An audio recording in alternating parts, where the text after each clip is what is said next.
Victoria, we just can't rein her in.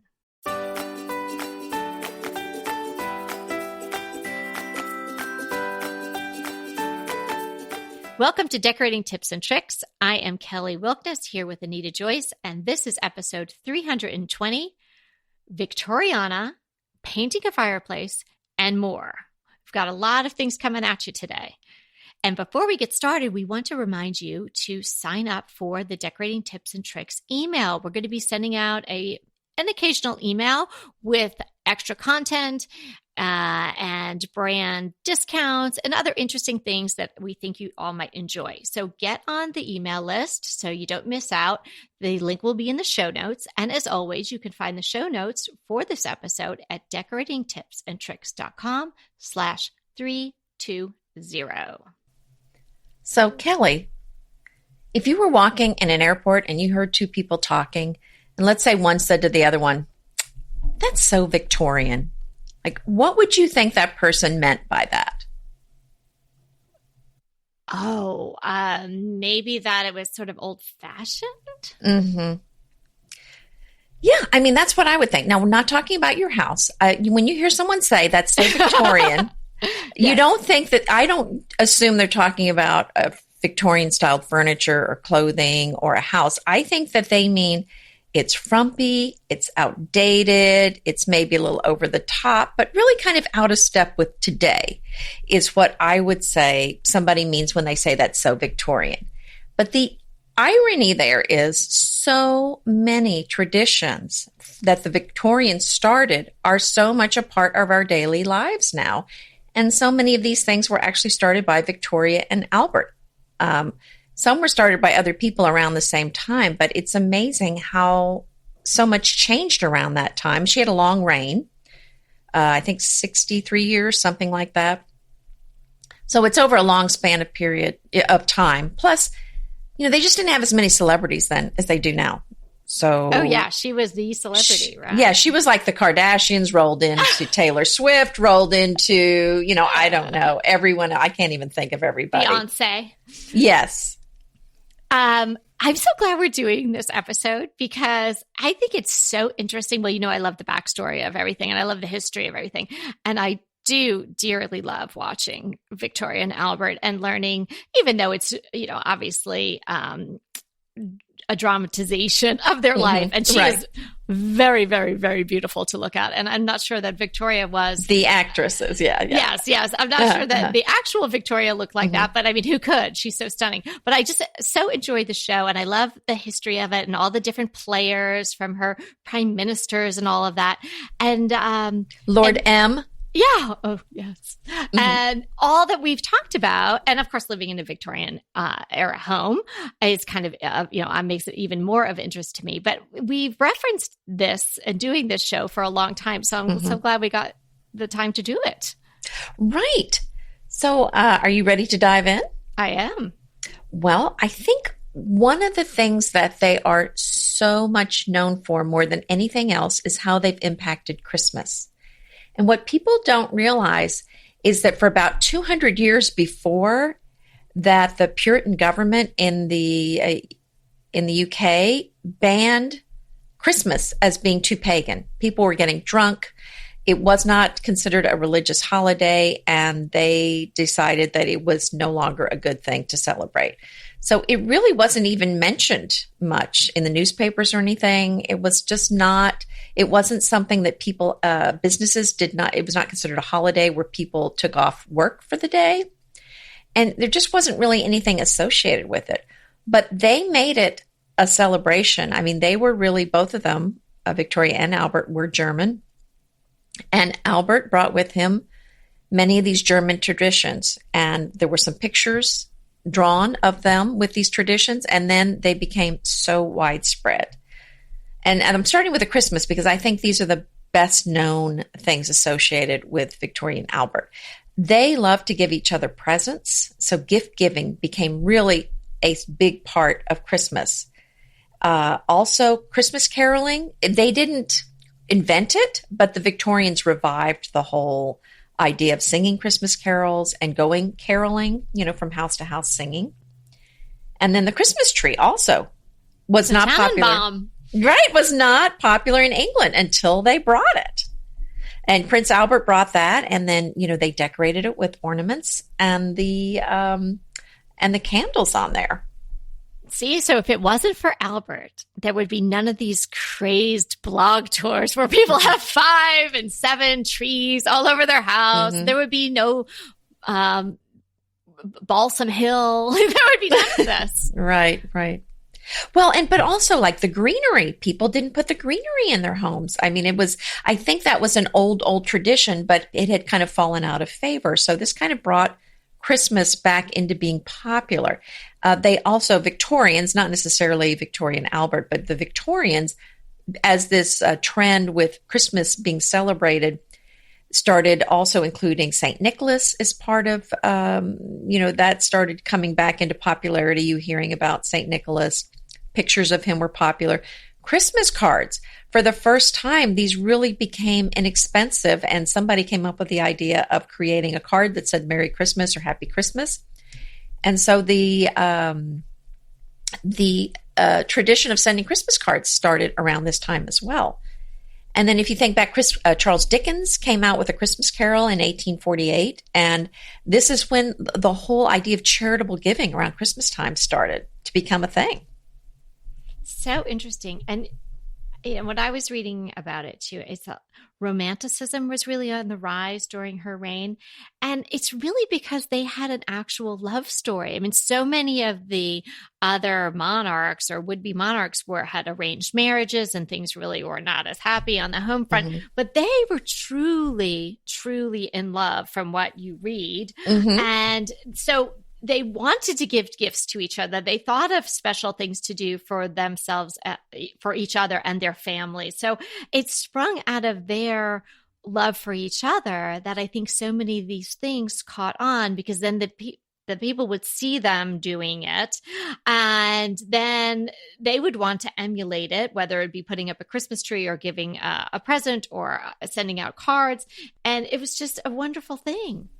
Well, and before her, the monarchs had been older, kings, and, so she was seen as this fresh, young girl coming into reign. And there was just an excitement, I think, with people that there was just this whole new monarchy coming into existence. I mean, suddenly it's a woman and she's young. She was only 18. Right. So, I mean, it was really, and I think you're cluing into something here, that they really did fall in love, and they did not expect her to ask him to marry her. And actually she did ask him because I think she had the higher rank.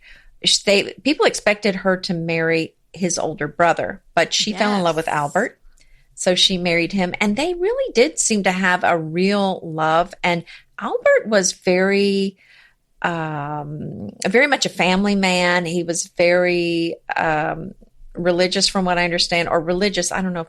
I'm not sure I heard he was religious, but he was very concerned about family and, doing the right thing. And he was very all about spending time with your family. He was very family oriented.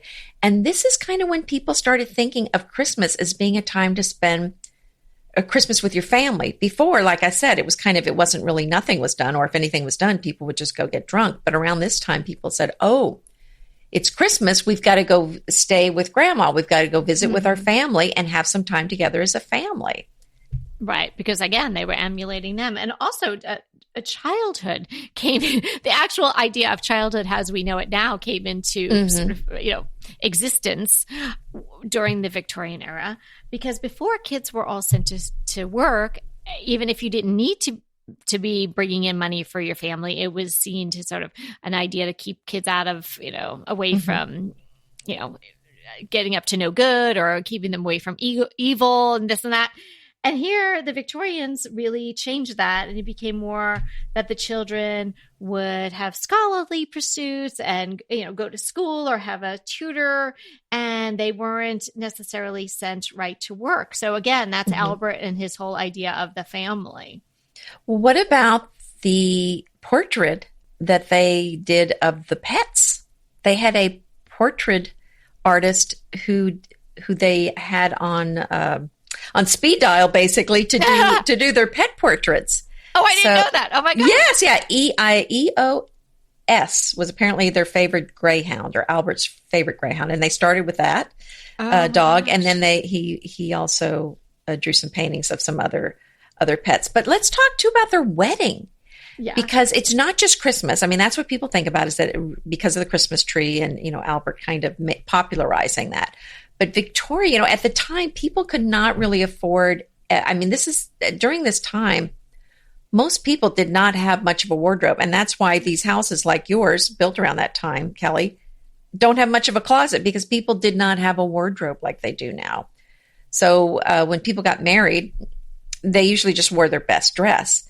Obviously, a queen like Queen Victoria could afford whatever she wanted, but she wanted to be married in a white dress. And here's what changed. There were all these pictures, not photographs, but paintings done of her, or drawings of her wearing this white dress. And when that got out, everyone wanted the white dress. There was a little bit more disposable income around this time because of the Industrial Revolution. And it just caught fire. And then all the brides wanted to wear white for their wedding. That's so interesting. Right. And how she impacted. I love, and I'm thinking back the way you started this episode by asking me that question. And it's so true. You think kind of like, oh, old fashioned, stodgy, blah, blah, but no, she's influencing everybody today, every bride today, everybody who celebrates Christmas, everybody who gives a Valentine card, an Easter candy, or celebrates Halloween as well.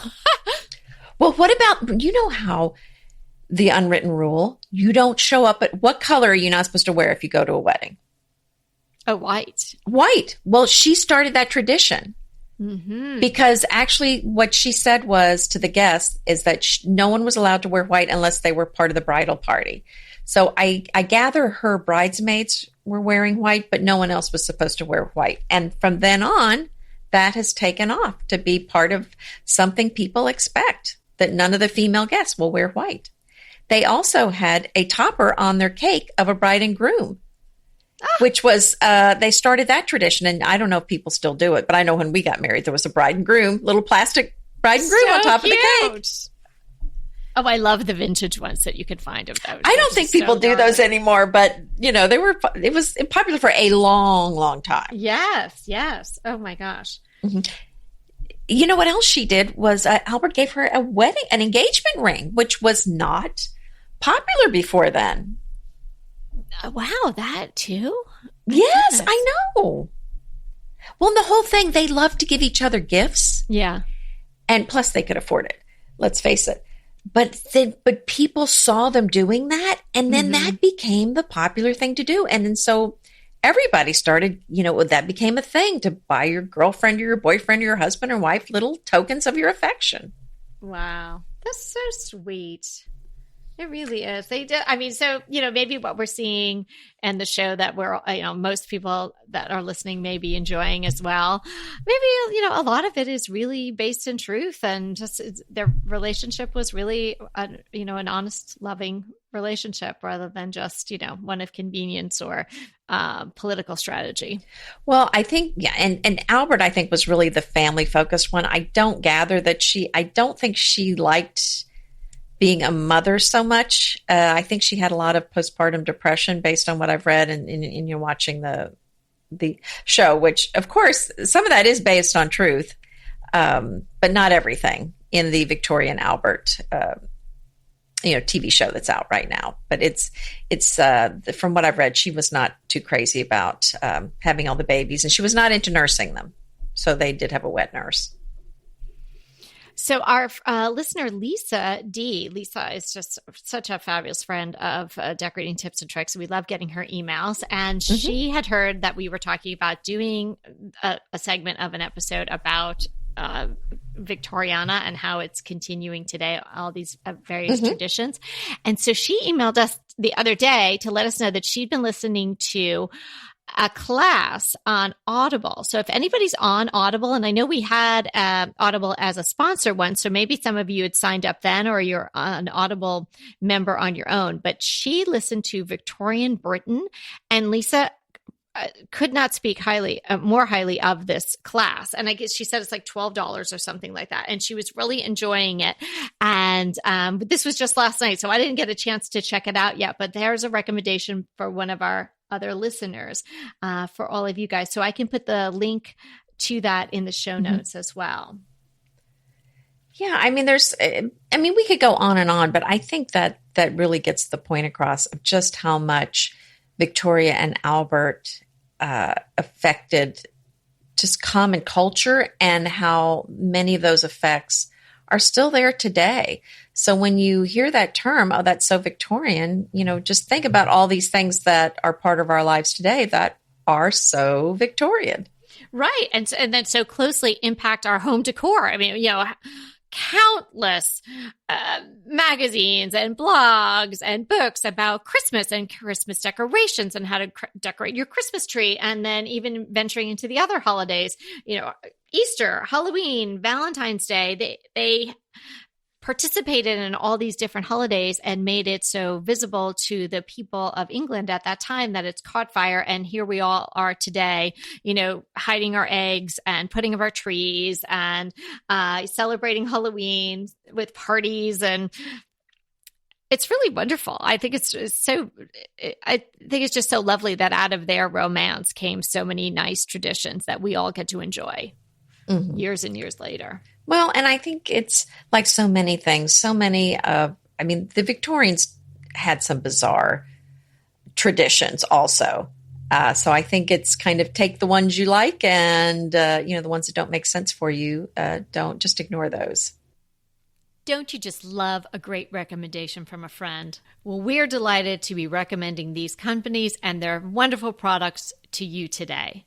And let them know your friends at DTT sent you. BritBox just keeps getting better. The new Archie is amazing. And it's not the comics. It's about Cary Grant. Archie is the brand new limited series starring Jason Isaacs as Archie Leach, the man who became Cary Grant. From the award-winning screenwriter of Philomena, Archie tells Grant's born in Britain, made in Hollywood story, the dramatic grit to glamour transformation that led him to become one of the most famous people in the world. You are going to absolutely love the acting, but also the styling, the outfits, the scenery. It's the first time his story has been told in collaboration with his daughter Jennifer Grant and ex-wife Diane Cannon. The performances from Jason Isaacs and the rest of the cast are amazing, and it's only available on BritBox. So sign up for BritBox today to stream Archie and other fan favorites from any device. And we have a special limited time offer for our U.S. and Canadian listeners. Get 50% off, yes, that's 50% off your first month when you sign up for a monthly plan. But only if you go to BritBox.com and use our promotion code DTT at checkout. You're going to love Archie. So head over right now and get 50% off your first month of BritBox. Use the promotion code DTT at BritBox.com. Green Chef is a delicious delight any time of year, but especially during the holidays. What a wonderful vision to behold as the Green Chef boxes on your doorstep. Green Chef is the #1 meal kit for eating well. And it makes eating well so easy with plans to fit every lifestyle, whether you're keto, paleo, vegan, vegetarian, gluten-free, or just looking to eat a more balanced diet. So let Green Chef take the work out of eating clean this holiday season. And if you've got guests coming, shop Green Bundles. They're now available at the Green Market. It's your one-stop shop for nutritious grab-and-go breakfasts, including vegan options, brunch kits, wholesome lunches, ready-to-eat snacks, veggie sides, and more. You can feel your best this December and do your best with Green Chef because they offset 100% of the delivery emissions as well as 100% of the plastic in every box. Go to greenchef.com/60DTT and use the code 60DTT and get 60% off plus 20% off your next 2 months. greenchef.com/60DTT and use the code 60DTT to get 60% off plus 20% off your next 2 months. So we're going to slide on to, I'm making a pun because we're going to slide on to my crush, which are my furry slides that I bought from Cactus Lounge Boutique yesterday. Cactus Lounge Boutique, as you all know, has been a sponsor of Decorating Tips and Tricks. We absolutely love everything that Alyssa's got over there in her shop. And yesterday, one of our other listeners, Susan emailed me, what was that sweater that you guys talked about? So we were emailing back and forth. And so I popped onto a Cactus Lounge Boutique to get the link for Susan to email it over to her. And I was like, oh, what did my wondering eyes did appear? But these furry slides that I could use for, what do you call them, Anita? Inside shoes? House shoes. Stop it like it's some weird term. No, I wasn't sure if it was inside shoes or house shoes. Okay, house inside shoes, my shoes, dear. House shoes. So I've been, ever since we talked about that, I wanted a pair of house shoes, not slippers. You wear it with your duster. I'm going to wear my duster. And when you come to the door, I have my duster on and my house shoes. No, these are fabulous. I'm going to wear them with I love my house shoes. Well, I might have to take these shoes outside of the house because they're so cute. So anyway, I will put the link to Alyssa's shop and those shoes in the show notes. But that is definitely my crush for today. They're furry on the inside and they look like a Gucci loafer on the outside. So, I mean, what a combo. I saw them. They're really cute. Mm-hmm. Well, so I'm hungry again today. Oh, no. I mean, that's always good. I don't know why I'm saying, oh, no. Okay. Well, I've just realized one of my favorite snack items. I'm not sure I've ever said what it is. Oh the cheese crunchies at Trader Joe's. Are you addicted to those like we are? No, I don't think I've ever had a cheese crunchie. The baked ones? I don't think I have. Oh, Kelly. If you're going to buy them, though, just fill the whole cart with the bags because you're going to need them. Then I'm just going to only be able to wear a duster. You'll only be able to. That's right. They're quite tasty, but they're baked. So they're not. They're baked. Oh, so they don't even count. They're baked. They don't count. Okay, but wait a minute. What? Are they gluten-free? Yes. Oh. They're cheese. They're Cheeto things. They're like cheese, Okay. They're, yeah. All right. I'm going to check them out.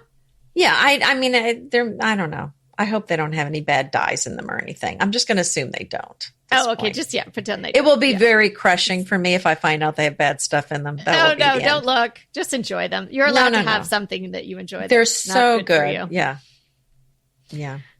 And we wanted to talk about so good. So we wanted to give a shout out to our listener, Donna C. Okay. Donna hit it out of the park. Well, she's been living it with it being hit out of the park. She had listened to our complimentary colors episode and then emailed us with a lovely little paragraph about how she enjoyed the episode and that she's been using complementary colors, particularly red and green, for years in varying shades, from even a red that like tones almost to a rosy pink and to a chartreuse, limey green, all different tonalities of the red and green, not your Christmas colors, right? And she sent us maybe four or five photos. Anita and I were completely blown away. So Donna, I know I sent you a quick little email, but we just thought it was just so fabulous what you had shared that we wanted to give you a shout out on the show. So gosh, if anybody needs any further lessons on complementary colors, you could just contact Donna because she's got it. It's so beautiful. I just was like, oh, she's done such a beautiful job. Yeah. I was so struck with it. Really beautiful. And the different, a toile. And she has some nice moldings in her house too. Did you notice that with the window? Yeah. Yes. We're going to be talking about that in an upcoming episode. But yeah, Donna has some really lovely moldings. Her whole home is just beautiful, and the color scheme gorgeous. Okay, so as the title indicates, we are going to talk about painting a fireplace today, and this is a listener question from Teresa S. Teresa sent us some photos of this very lovely, it looks like a sort of a family type room with a big television in it, and she has one whole wall is brick, and there's a fireplace in the center of it. So like the hole for the fireplace, but the entire wall is brick with a rather chunky, a kind of rustic looking piece of wood as the mantle. TV above it, some wires going on, two openings on either side of the fireplace that look like maybe they were intended to be for logs. And A long mantle all the way across. Right. That's why I said the long rustic wood mantle. Sorry. Yeah, but it goes all the way. Like it's the whole wall, really. Yeah. Mm-hmm. So it's the whole wall of the one end, the shorter end of the room.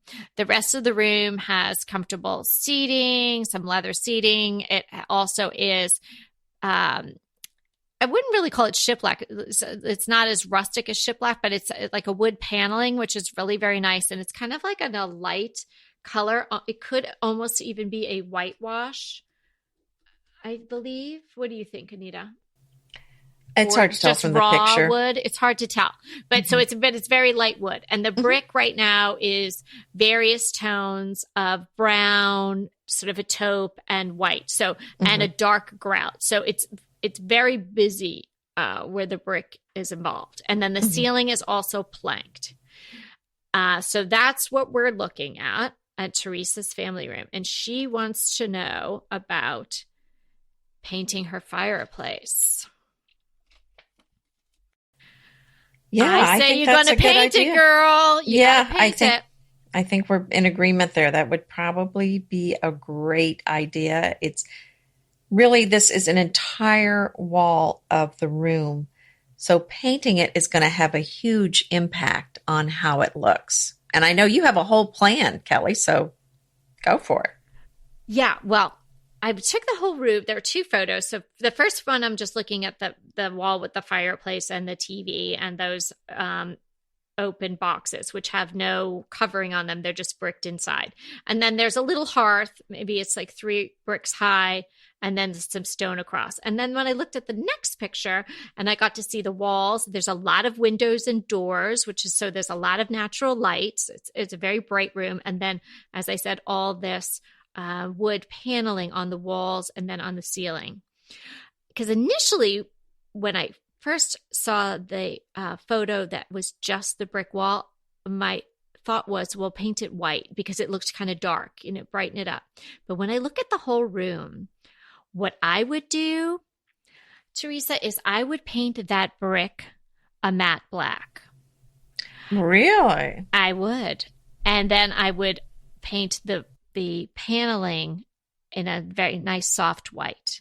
I would paint the brick the black because you've got a very big TV there, and there looks like there's going to be no good solution with these wires that I'm seeing running across the mantle and down the side, because you'd have to go into the wall to make that work.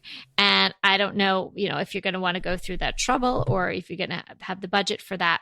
This way, the TV would just fade into the brick, and you would still have the textured feel of the brick.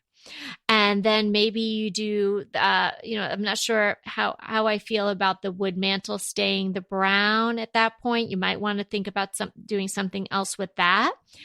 And I would take the screen off, the brass screen. I would probably take that off the fireplace and just leave it open. I don't know if this fireplace is gas or whether it's real logs, because I don't see logs on either side. So I'm thinking it's a gas.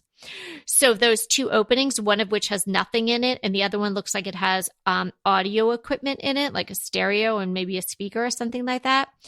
I would put 2 large ferns or something with a pop of color that's organic that will soften it up.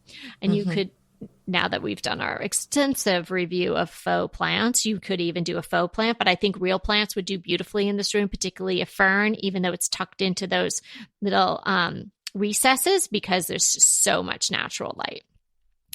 And then I would take the painting down that you have next to the television, and on either side of the mantle, I would put something big. Anita probably has ideas of what she'd put, maybe lanterns or big candles or something like that. Right. But right now it's just one painting on one side, or one piece of artwork, I should say. So it feels a little off balance. So I am definitely of the mind, take that down and either put something similar on both sides, something of similar height on both sides, or don't you put anything there at all. Yeah, I think I would like some symmetry there, and you could some probably balance. Yeah, you could probably. It's so wide, everybody, and the TV, even though it looks like a large TV, it's still got a lot of room on either side. So you could probably put three things on either side and do sort of a little, like a vignette, maybe like a lantern and something else. And, I probably wouldn't do artwork. I'd probably do something like candlesticks or lanterns, something like that. Yeah, I wouldn't do artwork. I wouldn't do anything hanging on the brick. Mm-hmm. Yeah, I agree. And then I like the idea of, painting the rest of the room this light white. You could leave it the wood it is, but I can't tell whether or not, that is, as I said, whether it's stained like a whitewash or whether or not, you intended to paint it at some point. If you left the fireplace mantle as it is, it would match the beam that's running across the top. So maybe I would leave the beam then that color that it is. Because even the room has so much natural light. It does have this rustic feel to it. Don't you think, Anita? Oh, yeah, it definitely does and I think you'll still keep that with the brick. But if you do all black on there, it's definitely going to give it a contemporary feel. So you just want to make sure that's what you want. Yeah, but you know what? I don't even know if it's going to feel that contemporary. I mean, I think it can be like modern farmhouse kind of feel. Oh, well, it's possible. Yeah, that's true. We don't really know what the rest of the house looks like as far as what style it is. But my thought with the black is just to have the TV fade away. Well, you will get that from it. Now, I mean, and my feeling is, yeah, I mean, I know what you're doing with that. You're kind of, the TV is going to, you're not going to notice it now if you paint that black. So I see where you're going there. And I think that would be a good idea. Probably if I did that, I would probably prefer the walls to be painted a little bit darker then. So there's not too much of a contrast, but that's me. That's my idea. What would you do with the walls then? I would paint them a darker color. So there's not, I don't want to see a big contrast in the color of the fireplace with the side walls. Okay. So like a gray? Maybe a gray or a greige, but something dark. Yeah. I mean, I think that could be really pretty too. Yeah. A dark gray, not one of those kind of gunmetal grays that we've talked about. Oh, like the Kendall charcoal or something like that. Yes, exactly. I think that could be really beautiful. And the room could carry it because there's all the windows. So many windows and doors. I think there's two sets of French doors on one side. There are two thin rectangular windows. It's got lots of light. Yeah, and then another whole bank of windows on the other side. I mean, it's other than the brick wall with the fireplace, all the other walls are windows. Right. So I don't know. That's kind of my thought. I mean, it's just kind of, I think, their preference. Okay, so those are the thoughts, stylistically, if you will. But then, in particular, no matter what color you decide to paint the brick, I think, do you agree, Anita, like that needs to be painted, right? I think Teresa's going to be happier with it if it's painted. Yeah. It's just super busy the way it is. And I'm not sure like what the age of that brick is, but I've really never seen a brick like that. Inevitably, with the new year come wellness goals. One very effective and easy to reach goal is to add dose to your wellness regime. Dose is expertly formulated organic wellness shots that support your liver in one delicious drink. Formulated with ingredients clinically shown to support liver health. Potent turmeric, milk thistle, and ginger. There's 0 sugar and 0 calories. Did you know that your liver performs over 500 special functions? Since I learned all that my liver is doing, I started with Dose to support all those vital functions. I take a shot of refreshing Dose 2 times per week to combat everyday toxins from food, meds, alcohol, and unhealthy air. Since starting with Dose about a month ago, I am definitely feeling an overall improvement in my health. So if you want to give Dose a shot and invest in your health like I have, Dose is offering DTT listeners 15% off your first order, plus an additional 15% off if you subscribe for a monthly delivery. That's 30% off your first order. So go to dosedaily.co/DTT and use the code DTT. That's dosedaily.co.co/DTT and use the code DTT. Go ahead, clean out your closet, then head straight to Quinn's. I love every item Quince offers, from wardrobe to decor. And I can really recommend their Ultra Stretch Super Wide Leg Pant at $49.90. The price is unbeatable, and the look is so flattering. It keeps you in on top and flares out of the bottom. Everything feels right with Quince. The price, the quality, and the sustainability. Quince offers a range of luxury wardrobe and home goods at prices within reach. And like Quince's clothing, their home goods are priced 50 to 80% less than similar brands. Quince only works with factories that use safe, ethical, and responsible manufacturing practices, along with premium fabrics and finishes. Once you've cleaned out your closet and refreshed with Quince, you can also add something to your home decor. So give your wardrobe and your home the refresh it needs with Quince. Go to quince.com/DTT to get free shipping and 365-day returns on your next order. That's Quince, QUINCE.com/DTT for free shipping and 365-day returns. Quince.com/DTT. And let me know how you love those pants. But I think she's going to really like it. It's a beautiful room. It's got lots of details, lots of windows. Yeah. So I think it'd be great. I think so too. So in the particulars of actually painting a fireplace brick or a brick wall or anything like that, many of you have asked this question. So let's just go through what would you do? Well, depending on the condition of the room, I'm sure Teresa's room is, it looks beautiful, and I'm sure our house is neat and tidy. But if you're moving into a house and you're not sure whether or not how neat and tidy the person was, I would highly suggest that you really clean the brick. And even if it's just used from a fireplace, there will be soot, there'll be dust, to really clean it before you paint it. So you can vacuum it. You can use a wire brush to get any of the soot or anything that might have gone into sort of the little crevices or inside the mortar. And you could even spray it with any kind of cleanser that would be a degreaser, and just really just kind of, as best you can, clean it all up. And then I would suggest a stain blocking primer, or a primer that's made specifically for concrete or masonry. There are certain ones on the market that are just for that. Mm-hmm. It's because particularly in Teresa's, there's a lot of different colors. So the paint might take differently. And especially if you didn't go with a dark color and you went with a light color, there's browns, dark browns, and the grout is really dark. So you'd want to put some sort of primer on there. So when you put your final coat on, there's not any colors bleeding through. And then when you're painting it, you'd want to use a brush for the grout. And I would probably go over all the grout first, if you were painting this yourself, and do that with the primer, and then paint everything over with the primer on the actual bricks. And you could use a roller for that. And you should probably use a small roller, so maybe like a 6.5-inch roller with some sort of nap to it. That's like the fuzzier looking ones, like almost like the shearling-ish look of the little rollers. So you'd want at least a 1/2-inch nap, so that way it will get into all the nooks and crannies, because you don't want to be painting and then you have to keep going over it. And so those would be my suggestions as to how to approach actually painting it. You can use an acrylic latex paint as your finished layer of paint. It doesn't necessarily have to be a high heat paint unless it's inside the firebox, because the outside brick is not going to get that hot. And I would suggest not doing anything shiny. I would do a matte, or as close to a flat as you can, because you don't want to see a lot of it's pretty, but there are imperfections in, the brick, and there's like the grout. It might be too busy if you're seeing it in sort of a lacquer or a semi-gloss. Mm-hmm. Wow. That's a lot of information.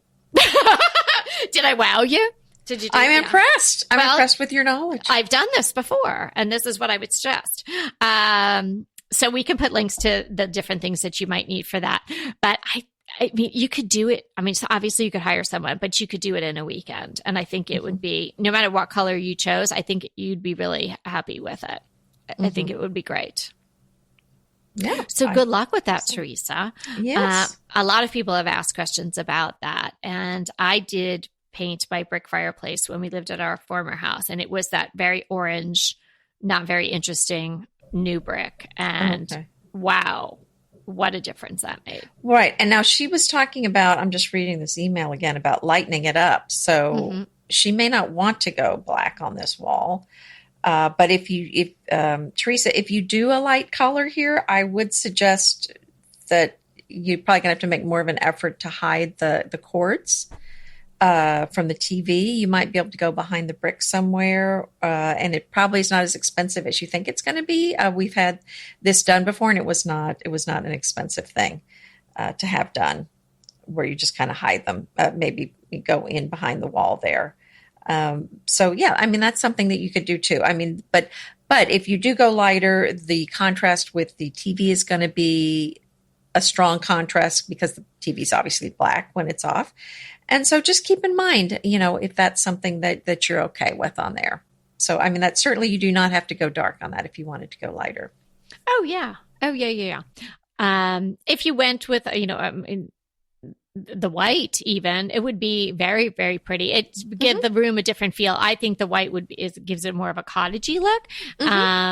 But yeah, you could for sure do that. Or you could do some sort of gray would be really pretty. Yeah, I just jumped at the black because well, first of all, I love that look. I think it's so clean. And I think it would just.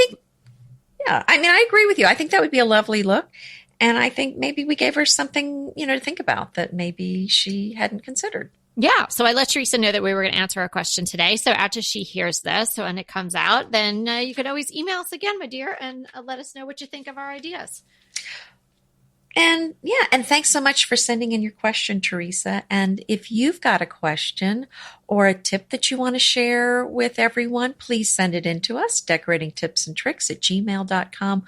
We love, love, love hearing from you. We love seeing your pictures. We're so excited with all your success. And if you have a conundrum, we're here to help you get through it. And as always, remember, we're here to inspire you to create a beautiful home. Until next time.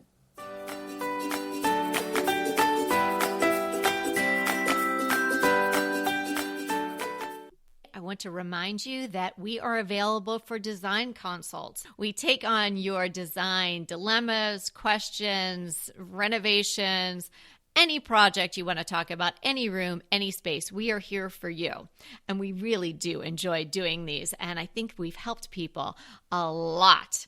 So if you want to sign up for a consult, head to the link in the show notes. It's decoratingtipsandtricks.com/consult. We hope to talk to you soon.